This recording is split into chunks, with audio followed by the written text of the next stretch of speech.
வணக்கம் நேத்ரா நிகழ்ச்சியின் இரண்டாவது பகுதியின் இரண்டாவது சிறப்பு நேர்காணல் பகுதியுடன் இணைந்திருக்கின்றோம். இன்றைய தினமும் சிறப்பு நேர்காணல் பகுதிக்காக கலைகம் வந்திருக்கின்றார். விசிட திதி ஒருவர் வந்திருக்கின்றார். இவர் ஏற்கனவே உங்களுக்கு பரிச்சயமான ஒருவர். இலங்கையில் பிறந்து யாழ்ப்பாணத்தில் பிறந்து பேராதனிய பல்கலைக்கழகத்தில் உயர்கல்வி நிறைவு செய்துவிட்டு இப்பொழுது ஆப்பிரிக்க நாடுகள் பலவற்றில் பல்வேறு உயர்மட்ட பதவிகளை வகித்து அதிபர், ஆசிரியர், அதிபர் ஆலோசகர் என்று பல உயர்மட்ட பதவிகளை வகித்து இப்பொழுது கெனேடிய நாட்டில் வாழ்ந்து வரும் இலங்கை பிரஜை என்ற வகையில் நாங்களும் பெருமை கொள்ளக்கூடிய மதிப்புக்குரிய சாமி அப்பாத்துரை அவர்கள் கலையகம் வந்திருக்கின்றார். வணக்கம் ஐயா. வணக்கம். வணக்கம். சர்வதேச அரசியலில் இப்பொழுது இலங்கையர்கள், குறிப்பாக தமிழர்கள் இலங்கையர்கள் பல்வேறு நாடுகளில் பறந்து வாழ்கின்றார்கள். அதற்கு பல்வேறு காரணங்கள் இருக்கலாம். போர் சூழலாக இருக்கலாம், அல்லது பொருளாதார பிரச்சனையாக இருக்கலாம். இவ்வாறு பல பிரச்சனைகள் இந்த நிலைமைக்கு வித்திட்டிருக்கின்றது, வழிவகுத்திருக்கின்றது. இருந்த பொழுதிலும் இந்த இடப்பெயர்வு என்பது சிலர் விரும்பியும் அல்லது சிலர் விரும்பாமலும் கூட இடம்பெற்றிருக்கின்ற ஒரு விடயமாக காணப்படுகிறது. இந்த புலம்பெயர் சமூகம் பரவலாக உலகத்தில் பல்வேறு நாடுகளில் வாழ்ந்தாலும் ஒருபுறம் அது அவர்களுக்கு அல்லது அவர்களுடைய சமூகம், அந்த சமூகம் சார்ந்ததற்கு நன்மையான விடயமாக பார்க்கப்பட்டாலும் கூட மறுபுறம் இந்த புலம்பெயர்வு என்பது அவருடைய பாதகமான நிலைமைக்கும் வழிவகுத்தது என்று பரவலாக சொல்லப்படுகிறது. இந்த இரண்டு விடயங்களை உங்களுடைய பார்வையில் நீங்கள் எவ்வாறு பார்க்கின்றீர்கள்? அதன் உண்மை நிலைமை எவ்வாறு இருக்கின்றது? குறிப்பாக சொல்லப்போனால் புலம்பெயர்ந்து வாழுகிற மக்கள் என்று சொல்லப்படுகிற போது பலவிதமான காரணங்களினாலே அவர்கள் புலம்பெயர்கிறார்கள். அதில் ரெண்டு விதமான சக்தி இருக்கிறது. ஒன்று புஷிங் ஃபோர்ஸஸாக இருக்கிறது. அவர்களை எப்படியாவது தங்கள் நாட்டிலே இருந்து வெளிநாட்டுக்கு போய்கொள்ள வேண்டும் என்ற நிலைப்பாடு. அது அரசியல் காரணமாக இருக்கலாம், பொருளாதார காரணமாக இருக்கலாம், சமூக காரணங்களாக இருக்கலாம், அல்லது இயற்கை அண்டை தந்திருக்கின்ற வறட்சியாக இருக்கலாம், கொரோனா வியாதியாக இருக்கலாம். இப்படியான பலவிதமான சக்திகள் மக்களை ஒரு முடிவெடுக்க சொல்லும். ஒரு சின்ன பிரச்சனைகள் வருகிற போது மக்கள் துணிகரமாக இப்படியான ஆழமான முடிவு எடுக்க மாட்டார்கள். அதைத்தான் சொல்லுவார்கள், இந்த பொது உடைமை புரட்சி வர வேண்டுமென்றால் மக்களை அவர்கள் கீழே போட்டு பார்ப்பார்கள், அப்பொழுதுதான் அவர்கள் புரட்சிக்கு தயாராக இருப்பார்கள் என்ற. உதாரணமாக இந்த கொரோனா வியாதி வந்த பிறகு பல நாடுகளிலே பல புயம்பெய்திருக்கிறார்கள். ரெண்டாவது காரணம், இது புஷிங் போர்ஸஸாக இருக்கிற போது புல்லிங் போர்ஸஸ் என்று ஒன்று இருக்கிறது. அந்த கவர்ச்சி என்று சொல்லப்படுகிற ஒரு காலகட்டத்திலே 1973ஆம் ஆண்டு இந்த மத்திய கிழக்கு நாடுகள் யூதர்களுக்கு அதிகமாக மேற்கத்திய நாடுகள் உதவி செய்து அதன் விளைவாக தங்களை தாக்குகிறார்கள் என்று பெட்ரோலினுடைய உற்பத்தியை குறைத்து ஐரோப்பிய நாடுகள் அமெரிக்காவுக்கு ஒரு அடி கொடுக்க வேண்டும் என்றார்கள். அதனாலே இலங்கை, இந்தியா, பாகிஸ்தான், பங்களாதேஷ், பிலிப்பைன், தாய்லாந்தில் இருந்து பலரும் அந்த பெட்ரோல் வருவாய் அளவு இருக்கிறது என்ற காரணத்தினாலே அவர்கள் புதிய ரோட்டுகள், பாலங்கள், கட்டிடங்கள் கட்டுகிற போது வேலைவாய்ப்பு பெற்று புலம்பெயர்ந்தார்கள். நான் உதாரணமாக 1970ஆம் ஆண்டு புலம்பெயர்ற காலகட்டத்தில் இப்படி ஒரு கோட்டை கட்டி டையை போட்டு அப்படி போனோம். ஆனால் 73க்கு பிறகு சர்வ சாதாரண மக்கள் அச்சுவையிலேருந்து ஆவரங்காடுக்கு போகிற மாதிரி, அம்பாந்தோட்டையிலேருந்து கொழும்புக்கு வர்ற மாதிரி புலம்பெயர்ற ஒரு நிலைப்பாடு ஒன்று வந்தது. அப்படியாக இருக்கிற இந்த காலகட்டத்திலே சில முக்கியமான காரணிகள் இருக்கின்றன. உதாரணமாக சொல்ல போனால் இப்பொழுது பிறப்பு விகிதம் சரியாக குறைந்து இறக்கிற விகிதம், அதாவது சொன்னால் 2வது உலக மகா யுத்தத்திலே அவர்கள் தப்பி பிழைத்து கொண்டவர்கள் 60ஆம் ஆண்டு அளவிலே அவர்கள் தங்களை மீள ஒரு நல்ல வாழ்க்கை முறைக்கு கொண்டு வந்து பிறந்தவர்களை பேபி பூமர்ஸ் என்று சொல்லிக் கொள்ளுகிறார்கள். அவர்கள் இப்பொழுது வயதானவர்களாக வருகின்ற காரணத்தினாலே வெளிநாட்டிலே, குறிப்பாக சொல்ல போனால் ஐரோப்பா, அமெரிக்கா, கனடா, ஆஸ்திரேலியா போன்ற நாடுகளிலே மனித பலம் போதாமல் இருக்கிறது. இன்று உலகத்திலே 8.1 பில்லியன் மக்கள் வசிக்கிறார்கள். இந்த நூற்றாண்டு கழிகிற போது அது 10 பில்லியன் ஆகி அதுக்கு பிறகு குறைந்து போகிற ஒரு போக்கு இருக்கிறது. ரெண்டாவது, சைல்ட்லெஸ் ஃபேமிலி என்று வந்துவிட்டது.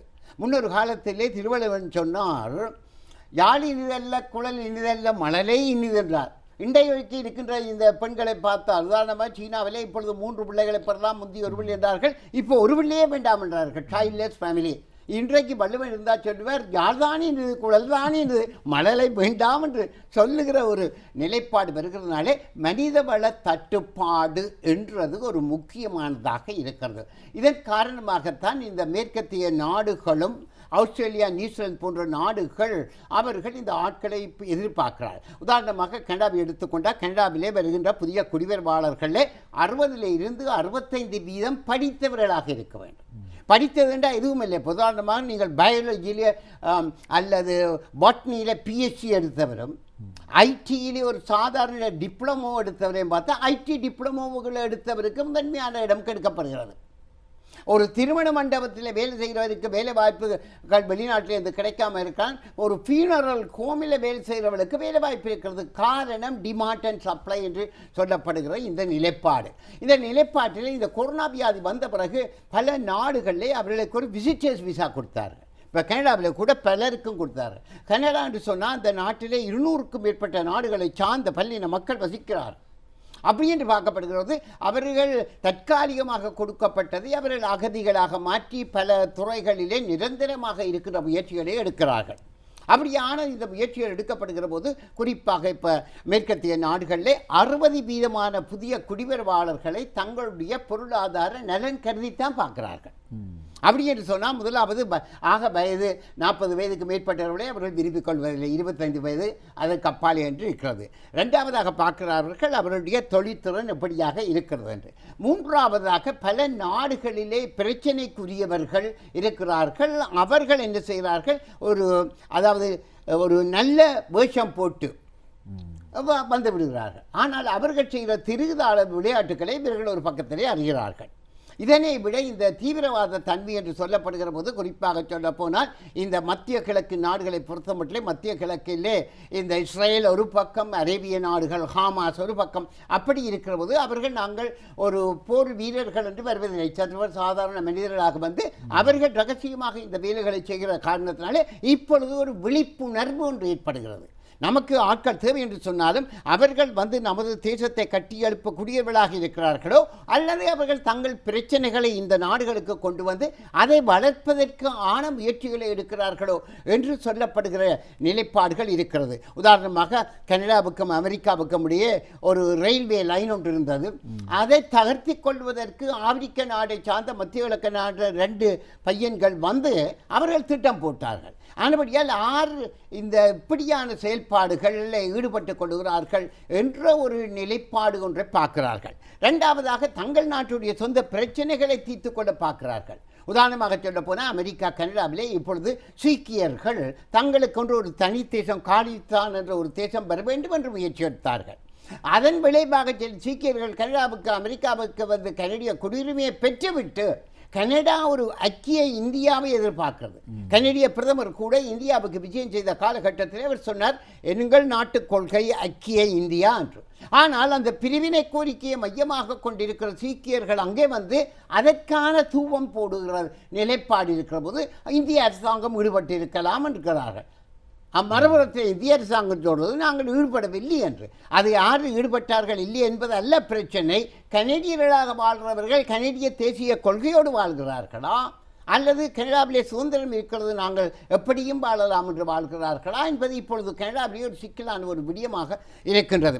அது இந்திய மோடிக்கும் கனடிய பிரதமர் இடையே, ஜஸ்டின் ட்ரூடோவுக்கும் இடையே ஒரு பிரச்சனையை கொண்டு வந்திருக்கு. அப்படி பார்க்கப்படுகிற போது தேசத்திலே உங்களுக்கு எதையும் சொல்லலாம், பேசலாம் என்ற சுதந்திரம் இருக்கிறது என்று பார்க்கிறதா அல்லது இவர்கள் கனடியர்களாக வாழாமல் தங்கள் நாட்டு பிரச்சனைகளை கொண்டு வர்றார்களா? நானும் அரசியலில் ஈடுபட்டேன். அங்கே கன்சர்வேட்டிவ் கட்சியிலே ஒரு முறை எலெக்ஷன் கூட கேட்டேன். அப்போ இந்த அரசியல் நிலைப்பாடுகள் என்று பார்க்கப்படுகிற போது அந்த நாட்டிலே நீங்கள் அந்த நாட்டினுடைய கோட்பாட்டோடு போக வேண்டும் என்ற அவசியமும் இல்லை. அதேவேளை நீங்கள் சில கனடியர்கள் சொல்கிறார்கள், நீங்கள் உள்நாட்டு பிரச்சனைகளை அங்கே வச்சுக் கொள்ளுங்கள் ஐயா, நம்ம நாட்டுக்கு கொண்டு வராதீர்கள் என்று. மறுபுறத்திலே யாப்புப்படி சொல்கிறார்கள், நீங்கள் எதையும் கதைக்கலாம், எதையும் செய்யலாம் என்று. அப்படியானால் புலம்பெயர்ந்து வாழுகிறவர்களை ரெண்டாக பார்க்கலாம். ஒன்று இரிதியம், அங்கே வாழ்க்கை முறை உரிமைகளை அனுபவிப்பது எங்கே. இன்னொரு பகுதியினர்கள் அது எங்களுடைய 200க்கும் மேற்பட்ட நாடுகளை சார்ந்தவர்கள் கனடாவில் வசிக்கிறார்கள். அவர்களை பொறுத்த மட்டிலே அவர்கள் கனேடிய தேசியம் சம்பந்தமாக கதைப்பதா சிந்திப்பதா என்ற ஒரு கேள்வி எடுக்கிறது. உதாரணமாக சொல்ல போனால் ஒரு இடையீட்டுக்கு மன்னிக்கணும் ஐயா, இப்பொழுது கனடிய பிரதமர் ஜஸ்டின் ட்ரூடோ கூட அண்மையில் ஒரு அறிவிப்பை, அண்மையில் அல்ல ஒரு 2 காலத்துக்கு மனிதவள பற்றாக்குறையை நிவர்த்தி செய்வதற்காக வேறு நாடுகளிலிருந்து குடி பெயரலாம் அல்லது கனடாவிற்கு வரலாம் என்ற ஒரு அறிவித்தலை விடுத்திருந்தார். இப்பொழுது அவ்வாறு அறிவித்தலை தொடர்ந்து பல்வேறு சிக்கல்கள், நீங்கள் கூறியது போல பல்வேறு முரண்பாடுகள், சிக்கல்கள் போலாம். இந்தியாவுக்கும் கனடாவுக்கும் இடையில் ஒரு ராஜதந்திர முருகல் நிலை கூட ஏற்பட்டிருக்கிறது. இந்த காலகட்டத்தில் கனடாவுக்கு இலங்கை போன்ற நாடுகளிலிருந்து குடிபெயர்வதற்கான வாய்ப்புகள் இருக்கின்றதா? சட்ட ரீதியாக என்னென்ன நடவடிக்கைகளை மேற்கொள்ளும் அவ்வாறான ஒரு வழிமுறை இப்பொழுது பிரதமர் ஜஸ்டின் ட்ரூடோவின் அரசாங்கத்தின் கீழ் நடைமுறையில் இருக்கின்றதா? ஆமாம், குறிப்பாக சொல்லப்போனால் முதலாவதாக நாங்கள் ஒன்றை அவதானித்துக் கொள்ளணும். ஸ்டுவார்ட் என்று சொல்லி அந்த கனடிய தேசியம் இந்த பயங்கரவாத அமைப்புகளை எதிராக அவரது கோல்டு வார் என்ற ஒரு நூல் எழுதினார். அந்த நூலிலே எப்படி கனடாவிலே இருந்து இலங்கையிலே நடைபெற்று கொண்டிருந்த போராட்ட காலகட்டங்களிலே எப்படியான மறைமுகமான செயல்பாடுகள் இருந்தது என்பதை அவர் சுட்டிக்காட்டி ஒரு பக்கத்தில் எழுதியிருந்தார்.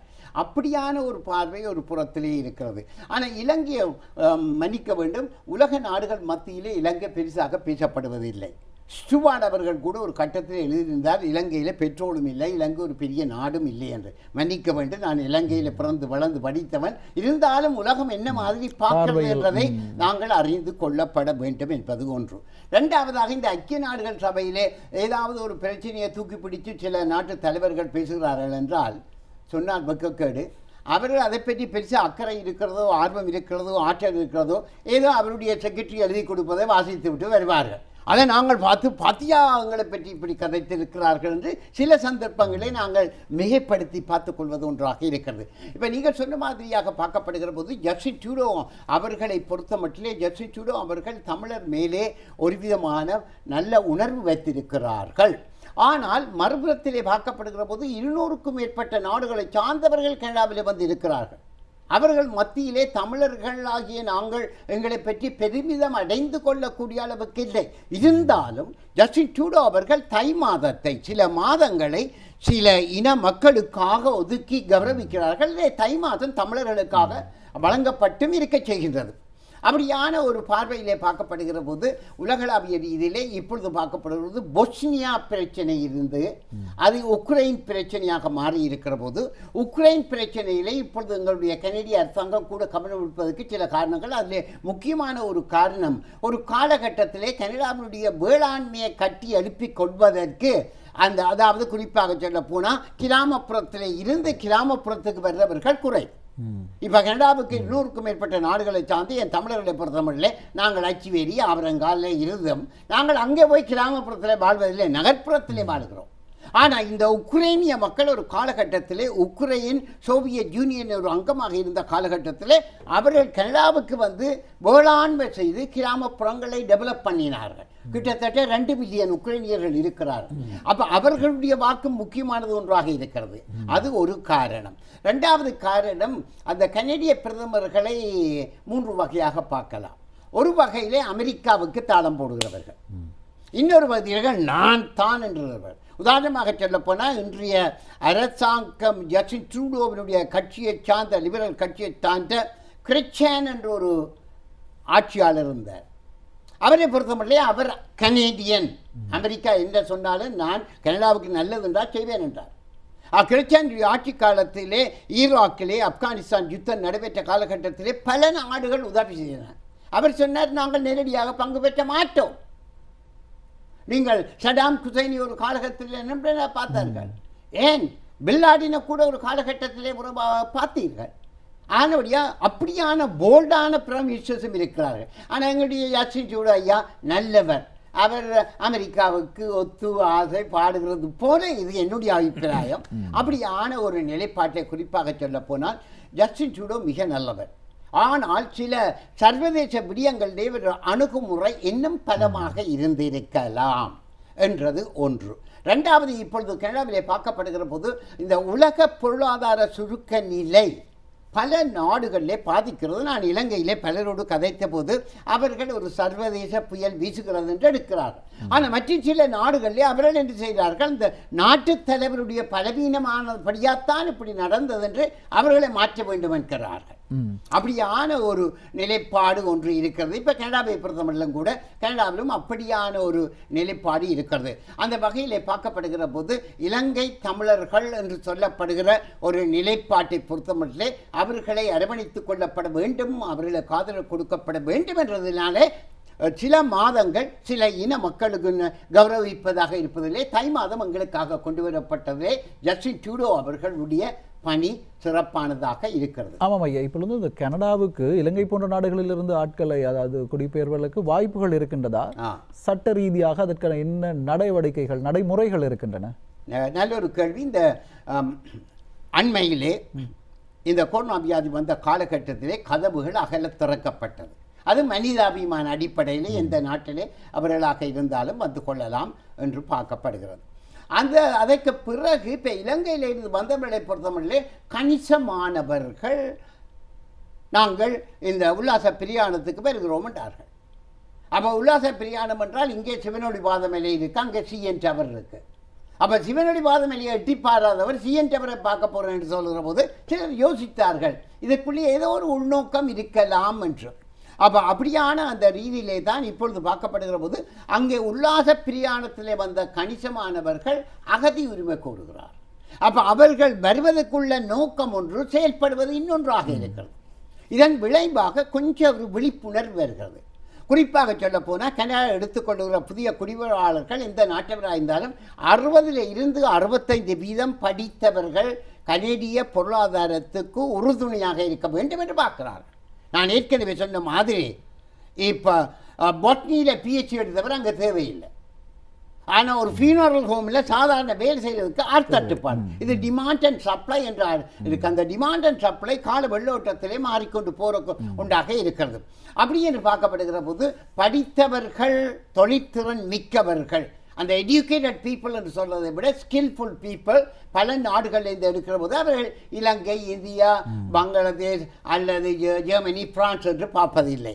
மற்றபடியாக பார்க்கிற போது ஐரோப்பாவிலே இப்போ மனிதவள தட்டுப்பாடு பல நாடுகளில் இருக்கிறது. பிறப்பவர்கள் தொகை குறைகிறது. இப்பொழுதுதான் சைல்ட்லெஸ் ஃபேமிலி என்று வந்துவிட்டது.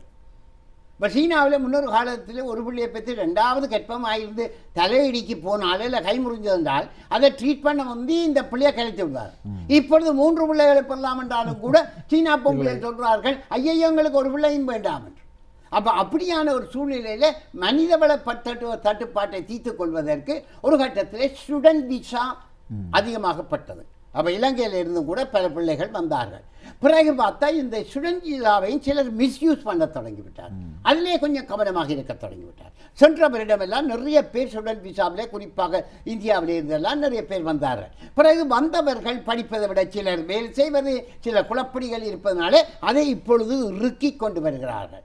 அதை ஒரு சம்பிரதாயபூர்வமாக ஒரு நாட்டோடு பகமைப்படாமல் சொல்கிறார்கள். நிறைய ஸ்டூடெண்ட்ஸ் வருவதனாலே இருப்பதற்கு இடங்கள், வாடகைகள் ஏறிக்கொண்டு போகிறது என்று நான் நினைக்கிறேன். அது உண்மையான காரணமாக இருக்காது. 2வது பார்க்கப்படுகிற போது ஒரு கனேடியன் படிப்பதற்கு, ஒரு காலேஜில் படிப்பதற்கு 9,000 ஒரு முறை தேவை என்றால் ஒரு தவணைக்கு வெளிநாட்டில் படிப்பவருக்கு 2 மடங்காக இருக்கிறது. 12,000 கிட்ட வருது. அதனாலே வர லாபம் என்னென்றால் வெளிநாட்டு காசு முழுக்கு வருகிறது. ஒரே மேசையிலே, ஒரே கதிரையிலே, ஒரே லேப்டாப்போடு ஒரே டீச்சர் படிப்பிக்க உள்நாட்டு மாணவன் 9,000 பே பண்ணால் இவர் 12,000 மேலே பே பண்ணுறேன். அப்படியான ஒரு நிலைப்பாடு இருந்து அதை கொஞ்சம் குறைத்து கொண்டு வருகின்ற ஒரு நிலைப்பாடு இப்பொழுது இருக்கிறதை பார்க்கலாம். ஆகவே ஸ்டூடெண்ட் விசாவர்கள் இப்போ 2 முக்கியமான தகவலை பார்க்கிறார்கள். ஒன்று IELT, அதாவது அந்த ஆங்கில மொழி அல்லது பிரெஞ்சு மொழி தகமையிலே 6.5 எடுத்துக்கொண்டால் அதுதான் கேட்டை திறக்கின்ற துறப்பாக இருக்கிறது. அதற்கு அப்பால் இப்போ சில இடங்களிலே 6 எடுக்கிறார்கள். அது வசதியை பொறுத்தது. 2வதாக பார்க்கப்படுகிற போது இவர்கள் சில பேர் வந்து போதிய அளவு ஃபைனான்சியல் தட்டுப்பாடு இருக்கிறது என்ற காரணத்தினாலே படிப்பதற்கு பதிலாக வேலை செய்கிறார் என்பதனாலே கிட்டத்தட்ட $21,000 அளவுக்கு அவர்கள் முன்கூட்டியே இருக்கக்கூடிய வாய்ப்புகள் இருக்கிறதா என்பதை 2வதாக பார்க்கிறார்கள். 3வதாக பார்க்கப்படுகிற போது இந்த ஸ்டூடெண்ட் விசாவிலே வந்து கொண்டவர்கள் ஒழுங்காக என்னென்ன துறையிலே படிக்கலாம் என்று. அப்போ உதாரணமாக நான் அண்மையில் ஒருவரை பார்த்தேன். அவர் இங்கே பல்கலைக்கழகத்திலே மாஸ்டர் எல்லாம் எடுத்து அங்கே எங்கேயோ ஒரு மூலையில் இருக்கிற ஒரு பல்கலைக்கழகத்துக்கார் விண்ணப்பித்திருக்கிறார். ஏண்டா அட்மிஷன் இலகாக்கூடாது. அப்போ அவர்கள் யோசிப்பார்கள், அடா இங்கே ஒரு பெரிய பல்கலைக்கழகத்தில் படித்தவன் அதை இன்னொரு பெரிய பல்கலைக்கழகத்திலே தொடரலாம் தானே. அப்ப இவருடைய உள்நோக்கம் என்னவாக இருக்கும்? அந்த உள்நோக்கம் என்பதை இப்பொழுது கூட பார்க்கிறார்கள். வெளியிலே யாரும் சம்பிரதாய பூர்வமாக கதைக்கலாம். ஆகவே ஒருவர் சுடன் விசாவில் வருவதாக இருந்தால் அவருடைய பின்னணி சிறப்பாக இருக்க வேண்டும். அவர் அதாவது அங்கே வேலை செய்து கொண்டு படிக்கலாம் என்றால் அது இந்த கொரோனா வியாதி காலகட்டத்திலே திணிவ மருத்துவங்கள் வேலை செய்து படிக்கலாம். இப்போ பழையபடி குறைச்சி ஒரு குறிக்கப்பட்ட மருத்துவங்கள் தான் வேலை செய்யலாம், மிஞ்சி நேரம் நீங்கள் படிக்க வேண்டும் என்ற அந்த நிலைப்பாடு இருக்கிறது. இப்போ படிப்புண்டா 6 மாதம் படிக்கலாம், 1 வருஷம் படிக்கலாம், 4 வருஷம் படிக்கலாம். பொதுவாக சொல்ல போனால் ஒரு 2 வருஷம் படிக்கிற ஒரு கோர்ஸ் எடுத்துக்கொண்டு, உதாரணமாக 2 பிள்ளைகள் இலங்கையிலிருந்து வந்து இந்த கொமர்ஸ் படித்தார்கள் ஒரு காலேஜில். படித்து முடித்த பிறகு நீங்கள் அந்த 3 வருஷம் ஒரு குறிக்கப்பட்ட காலத்திலே ஒரு குறிக்கப்பட்ட வருஷம் அளவுக்கு நீங்கள் அந்த துறையில் வேலை செய்தால் நிரந்தரமாக வசிக்கலாம். அப்போ இந்த பிள்ளைகள் என்ன செய்தார்கள்? கொமர்ஸில் படித்து போட்டு ஒரு பேங்கிலே கஷியர் வேலை செய்தார்கள். பிறகு நிரந்தரமாக அங்கே இருக்க கேட்டபோது சொன்னார்கள், நீங்கள் ஸ்பெஷலைஸ் பண்ணினது ஒரு லோன் சம்பந்தமாக, நீங்கள் செய்கிறது ஒரு சாதாரண தொழில், அதுக்கு கனடாவில் மக்கள் இருக்கிறார்கள் என்று நிரந்தர பதில் கொடுக்க மறுத்துக்கொண்டார்கள். ஆகவே இந்த நுணுக்கங்கள் என்று பல விடயத்திலே இதை பற்றி மனுத்தியால கணக்காக சொல்லலாம். ஆகவே ஸ்டூடெண்ட் விசா என்பது கடந்த 3 மாதங்களுக்குள்ளே பார்க்கப்படுகிறது கொஞ்சம் மட்டுப்படுத்தப்பட்டதாக வருகிறது. அதிலே குறிப்பாக ஆங்கில மொழி கல்வி இல்லை பிரெஞ்சு மொழி கல்வி. சொல்லுங்க. உண்மையில் பல ஆளுமைகளை, பல விடயங்கள், நுட்பமான பல விடயங்களை நீங்கள் தெளிவுபடுத்த. இப்பொழுது பொதுவாக இளைஞர்கள் என்று நாங்கள் இங்கிருந்து பார்க்கும் பொழுது இந்த புலம்பெயர் என்பது பல விடயங்களில் பல காரணங்களுக்காக இடம்பெறுது. இந்த புலம்பெயர்வது, தமிழர்கள் புலம்பெயர்வது, இளைஞர்கள் புலம்பெயர்வது அந்த கலை கலாச்சாரத்தின் பக்கம் சாதகமான போக்கு வெளிக்காட்டப்படுவதாக சொல்லப்படுகிறது. இந்த இலங்கையுடைய கலை கலாச்சாரம் உலகளாவிய ரீதியில் பரவலடைகிறது. அது எந்த அளவு உண்மைத்தன்மை இருக்கின்றது? அது உங்களுடைய பார்வையில் அது எந்த மட்டத்தில் இருக்கிறது? குறிப்பாக சொல்ல போனால், நானும் இலங்கையிலே பிறந்து வளர்ந்தவன்.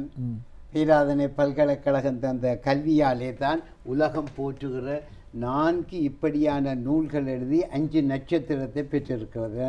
நான் இன்றைக்கும் அதுக்கு கடமைப்பட்டிருக்கிறேன். அப்போ அப்படியான ஒரு நிலைப்பாட்டிலே பார்க்கப்படுகிற போது, முதலாவதாக சொல்லப்படுகிற போது, உலகளாவிய ரீதியிலே இலங்கை ஒரு பெரிய நாடாக பார்க்கப்படுவது இல்லை. ஒரு சாதாரண ஒரு சின்ன நாடு. ஒரு ஜூவில் போனால் நாங்கள் ஒரு சாதாரண ஒரு பிராணியாக இருக்கிறோம். ஒரு ஜானியாக, ஒரு சிங்கமாக, ஒரு புலியாக. அது யதார்த்தம். ஏன்னா நானும் பல்லின மக்கள் மத்தியிலே பழகிறேன், அவர்களோடு நூல்கள் எழுதுகிறேன், பல விடயங்களில் ஈடுபாடு கொண்டிருக்கிறேன். அப்போ நான் தனியாக கல்வியோ அரசியலோ மட்டுமல்ல. அப்போ அப்படியான ஒரு பார்வையில் பார்க்கப்படுகிற போது நாங்கள் இப்போ இந்தியர்கள் தங்களை பற்றி கொஞ்சம் கூட சொன்னாலும் பரவாயில்லை. காரணம், இந்தியா ஒரு வல்லரசாக வந்து கொண்டிருக்கின்ற நாடு. சீனர்களை பொறுத்த மட்டும் அதிகம் பேச மாட்டார்கள், அதிகம் செயல்படுவார்கள். அவர்கள் வல்லவர்கள், பல நாட்டு அரசியலில் பின்கதவாலே நுழைந்திருக்கிறார்கள். கனடாவில் கூட உத்தியோகபூர்வமாக என்ன நிரூபிக்கப்படவில்லை. சில அரசியல்வாதிகளுக்குள்ளே சீனாவினுடைய செல்வாக்கு, அது எப்படியான செல்வாக்காயும் இருக்கலாம், இருக்கிறது என்றது இப்பொழுது பேசப்பட்டு கொண்டிருக்கிறது. அதை பற்றி நான் அதிகம் சொல்ல முடியாது, என உத்தியோகபூர்வமாக அது இல்லை என்றது ஒன்று. ஆகவே அப்படியான ஒரு பார்வையிலே நாங்கள் சீனாவோடு, இந்தியாவோடு, இப்படியான நாடுகளோடு இலங்கையை நாங்கள் ஒப்பிட்டு கொள்ள முடியாமல் இருக்கிறது. அது ஒரு சின்ன நாடு. அந்த ஸ்டுவார்ட் என்றவர் த கோல்ட் வார் என்ற ஒரு நூல் எழுதினார். அதிலே 49 பக்கம் எங்களுடைய தமிழர்கள் இலங்கை பிரச்சனை சம்பந்தமாக. அதிலே ஒரு கட்டத்திலே அவர் திட்ட வடிவாக போட்டிருக்கிறார், இலங்கையை பற்றி நாங்கள் பெருசாக எடுப்பதில்லை என்று. சில கனேடிய பிரமுகர்கள் கனடாவிற்கு மன்னிக்க வேண்டும், இலங்கை பிரமுகர்கள் அங்கே வந்தார்கள். அப்போ அவர்கள் அங்கே வந்த காலகட்டத்திலே கூட சில பிரமுகர்களை முக்கியமானவர்கள் சந்திக்கிற போது அவர்கள் சிலர் சொன்னார்கள், நாங்கள் இலங்கை சம்பந்தப்பட்ட விடயத்திலே ஆஸ்திரேலியா, இங்கிலாந்து, அமெரிக்கா போன்ற சில தரவுகளை பெற்று அதையும் நாங்கள் இணைத்துக் கொள்கிறோம். அப்படின்ற கருத்து இலங்கையை பற்றி முற்றுமுழுதாக அலசி ஆராய்வது அவ்வளவு அவசியமற்றது என்று பார்க்கிறார்கள். அப்போ நாங்கள் என்ன நினைக்கிறோம், உங்களோட நாட்டை தான் உலகம் பூரா பார்க்குது என்று. நான் குறை சொல்லவில்லை, நாங்கள் எங்கே இருக்கிறோம் என்பதை பார்த்து கொள்ள வேண்டும். அப்படியான ரீதியிலே சுருக்கமாக சொல்ல போனால், இப்போ கனடா போன்ற நாடுகளை பொறுத்த மட்டும் அவர்கள் பலரையும் கௌரவிக்கிறார்கள், பலரையும் ஏற்றுக்கொள்ளுகிறார்கள், பாரபட்சமற்ற முறையிலே பார்த்து கொள்ளுகிறார்கள். அப்படியான பார்வையிலே நாங்கள் ஓர் அளவுக்கு மதிக்கப்படுகிறோம், ஓரம் கட்டப்படாமல் இருக்கிறோம். எங்களுக்கு ஒரு ஒரு இடத்தை தருகிறார்கள். அதற்காக நாங்கள் தான் இங்கே முன்னுக்கு நிற்கிறோம், நாங்கள் தான் அப்படி இப்படி செய்கிறோம் என்று சொல்லிக் கொள்வது உண்மைக்கு யதார்த்தத்துக்கு எதிரானதாகத்தான் தெரிய வருகிறது. சொல்லுங்க.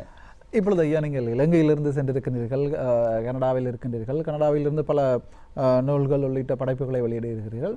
இப்பொழுது நீங்கள் கனடாவிலிருந்து இலங்கையை பார்க்கும் பார்வை வேறு, நாங்கள் இங்கிருந்து அங்கு பார்க்கும் பார்வை வேறு. இப்பொழுது நீங்கள் அங்கிருந்து பார்க்கும்போது இளைஞர்கள் எவ்வாறு இருக்கின்றார்கள், அவர்களுடைய தரநிலை மேம்பட என்ன விடயங்களை உடனடியாக மேற்கொள்ள வேண்டும்? நல்ல ஒரு கேள்வி. நான் இந்த முறை இலங்கைக்கு வந்தேன், 2019ஆம் ஆண்டு வந்தேன். அப்பொழுதும் ரூபானிக்கு வந்திருந்தேன். 19ஐ விட இப்பொழுது பலவிதமான மாற்றங்கள் சாதகமாக இருக்கிறது. அது ஒன்று பாராட்டத்தக்கதாக இருக்கிறது. இரண்டாவதாக சொல்லப்போனால், இலங்கையை பொறுத்தமட்டிலே இலங்கையிலே ஒரு வெளிநாட்டுக்கு போனால் நிறைய சம்பாதிக்கலாம் என்ற ஒரு உணர்வு இருக்கிறது. அது ஒரு புஷிங் போஸாக இருக்கிறது. ரெண்டாவதாக குறிப்பாக சொல்ல போனால், நாங்கள் போகிற நாடுகளிலே விருந்தாளிகளாக பல நாட்டவர்கள் இருக்கிறார்கள். சில நாட்டவர்கள் அந்த நாடுகளை தங்கள் தாய்நாடாக பார்க்கிறார்கள். அந்த வகையிலே நாங்கள் இலங்கையர்களை பொறுத்தமட்டிலே நான் அடிக்கடி கூட்டங்களிலே பல நூல்களிலே பல இடங்களிலே கூட குறிப்பிட்டிருக்கிறேன். நாங்கள் விருந்தாளிகளாக இருக்க முடியாது, ஒரு பங்காளிகளாக இருக்க வேண்டும். அப்படியானால் பலர் மத்தியிலே பார்க்கப்படுகிற போது அந்த தேசத்தினுடைய உரிமைகளை பெற்றுக்கொள்ளுகிறோம், சலுகைகளை பெற்றுக்கொள்ளுகிறோம். ஆனால் அந்த தேசத்தினுடைய வளர்ச்சி பற்றிய சிந்தனைகள் போதாமல் இருக்கிறது. நான் கனடிய பெரிய பிரமுகரோடு பார்க்கிற போது கூட அவர்கள் நாங்கள் சொன்னால் இனவாதம், சாமி நீ சொன்னால் நீயும் அவர்களிலே ஒருவர், அதை பல நாட்டவர்கள் ஏற்றுக்கொள்ளுவார்கள் அப்படி என்று. அந்த வகையிலே தான் நாங்கள் கடமைகள் உரிமைகள் ஒரு நாணயத்தினுடைய 2 பக்கங்களாக இருக்கிறது என்ற உணர்வு முக்கியமானது. அடுத்ததாக இலங்கையர்களை மற்ற பல நாட்டவர்களோடு ஒப்பிட்டு பார்க்கிறது. அதிக அளவு நாங்கள் உயர்ந்தோ அதிக அளவு தாழ்ந்தோ இல்லை என்று தான் சொல்லலாம். உண்மையில் பல விடயங்கள், ஆக்கப்பூர்வமான பல விடயங்களை சொல்லியிருந்தீர்கள். உங்களிடமிருந்து நிறைய விடயங்களை நாங்கள் பெற்றுக்கொள்ள வேண்டிய தேவை இருக்கிறது, காரணம் இருக்கிறது. என்றாலும் நேரம் போதாமை காரணமாக அது நமக்கு முடியாத ஒரு நிலையாக காணப்படுகிறது. என்றாலும் கூட பல நுட்பமான விடயங்களை நாங்களும் இந்த நிகழ்ச்சியை பார்த்து கொண்டிருப்பவர்களும் பெற்றிருப்பார்கள். என்னென்ன வழிமுறைகளை நாங்கள் பின்பற்ற வேண்டும் என்ற ஒரு உண்மையில் ஒரு ஆக்கப்பூர்வமான பல விடயங்கள், பலனுள்ள பல விடயங்களை சொல்லியிருந்தீர்கள். அந்த வகையில் நேத்ரா குடும்பம் சார்பாக மீண்டும் நாங்கள் உங்களுக்கு நன்றியை தெரிவித்துக் கொள்கின்றோம். மனமார்ந்த நன்றிகள். அந்த வகையில் இறுதியாக நாங்கள் விடைபெறப் போகின்றோம். ஐயா, நீங்கள் இந்த கலையகம் வந்து இத்தனை பெருமதியான நேரத்தை எமக்கு தந்தமைக்காக மீண்டும் நாங்கள் நன்றியை தெரிவித்துக் கொள்கிறோம்.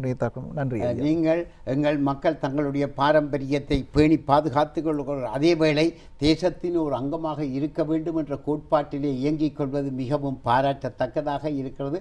உங்கள் பணிகள் மேலும் உயர வேண்டும் என்று எல்லாம் வல்ல இறைவனை இறைஞ்சி இந்த வாய்ப்புக்கு நன்றி கூறி விடைபெற்றுக் கொள்கிறேன். நன்றி, வணக்கம்.